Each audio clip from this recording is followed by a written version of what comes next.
He was the football coach at Bremerton High School who made news for praying on the 50-yard line. And this week, he won a battle that he and his family have been fighting for 7 years. The Supreme Court has ruled that Joe Kennedy could, in fact, legally pray on the field. Coach Joe joins us this morning. Welcome to Spirit 105.3. We are so thankful for you and your example of courage and perseverance. Oh, I'm thankful for you guys. I listen to you every single morning.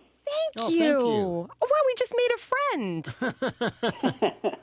You guys do that, you know? Wow, that is such an honor. Coach, we have just been beaming from ear to ear this week with the news, and we'd just love to go back to the beginning for a second here. What made you start praying at the 50-yard line? You know, I started praying because I watched Facing the Giants. I applied for the school district to be a coach. They offered it to me. I said, give me the weekend and, pray and talk with my family. And in the middle of the night, I saw Facing the Giants, and it struck me so hard, and I'm sitting there in just tears, and I said, God, he answered my question, should I be doing this? And just like in the movie where they did the, I don't know if you remember the scene where he said he's going to give you the glory after every game, win or lose. Yes. And that's what I did. I modeled that and right there on the battlefield, and that was my commitment, so that's what I did. How did you end up specifically at the 50-yard line after the games? You watch the Seattle Seahawks, and that's where,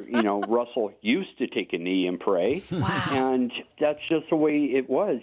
That's where you met the other team, the other coaches, and that was the center of the battlefield, and it just made all the sense. Coach, yours is a story of perseverance. This was a 7-year battle, is that correct? Yes. Okay, so how did you continue to persevere through all of those years? Yeah, that's where everybody else came in. My faith, definitely. I've had to rely on God so much. I was like, you got me into this.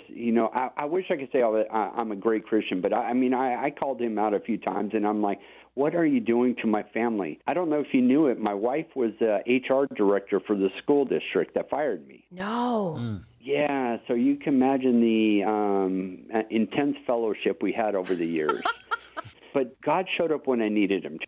He sure the heck did not show up when I wanted him to. It was when I needed him to. And then I also have friends all over the United States listen to, Christian music, hear you guys talk about it on the radio. I don't know if you know him, Jeff Helbson, which is just down the road from you. He does his own law out there. He became my best friend, and every time I was down or I needed something, he was there and just lifted me up, prayed for me all the time, and all my friends and millions of people across the United States and the world have just reached out and have given me the nourishment to keep going forward. What would you say to someone who's in the midst of fighting for something they believe is right, but they're growing weary? Oh, yeah.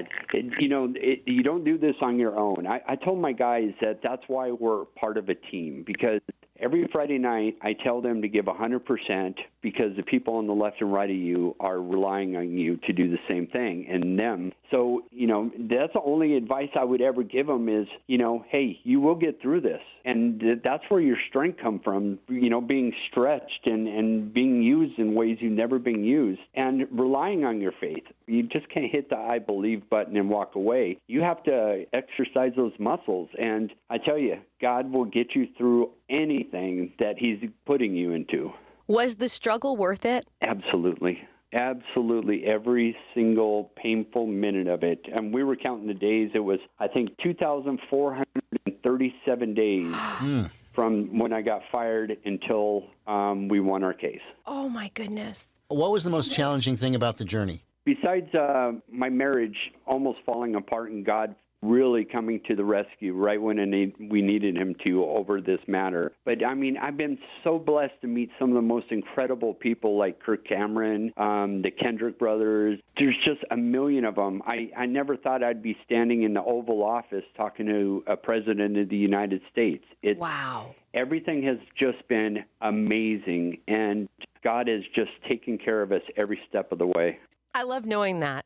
What has been the most rewarding thing for you on this journey?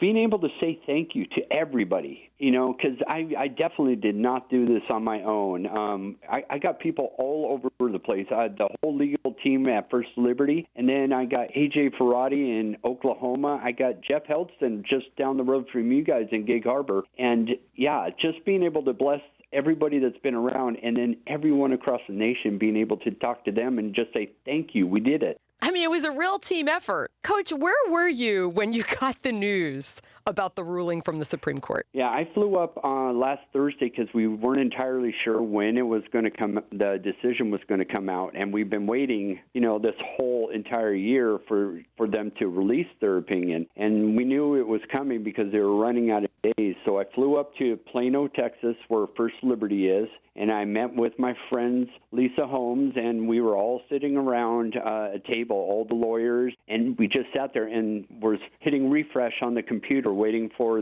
them to pop up, and everybody went crazy because they were like, there we are, we're the first one.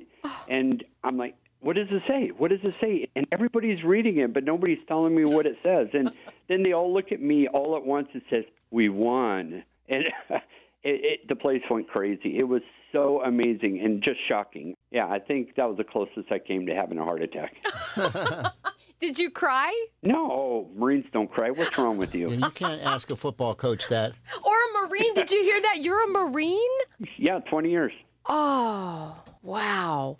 Now it all makes sense. Semper Fi. Yeah, well, the funny thing is that, the whole time growing up, I was in and out of foster homes and group homes. I spent time in a boys' home over in Eastern Washington. And I was always in trouble, always in fights. And, there was times I was homeless, living on the streets. And I sat there thinking, why am I going through all this? And I hated God for years. And because, I was like, there's no God because you wouldn't be putting me through all this. Well, through that and all the hardships and 20 years in the Marine Corps and seeing combat and all of that, I finally realized the big picture that God was preparing me for this battle. That's amazing. Wow, wow, wow. Well, Coach Joe Kennedy, it has been an honor getting to know you today. This is just awesome. And you're coaching now, is that correct? Because you were talking about your boys. Oh, they're always my boys. I am not coaching. I'm waiting for a phone call from the school. But the great thing is I stay in contact with all of my players and all of the families. Wow. And I just had, over Christmas, had one of my football players call me up and said, hey, Coach, would you perform my wedding? So I flew up to Washington, and I performed a wedding. He married one of my cheerleaders. Oh, my. So, yeah. So God is in working in every way, shape, and form. Coach, you're the coolest. Thank you so much for being with us on Spirit 105.3. Awesome. You guys take care. Be blessed. You Thanks, too. you too.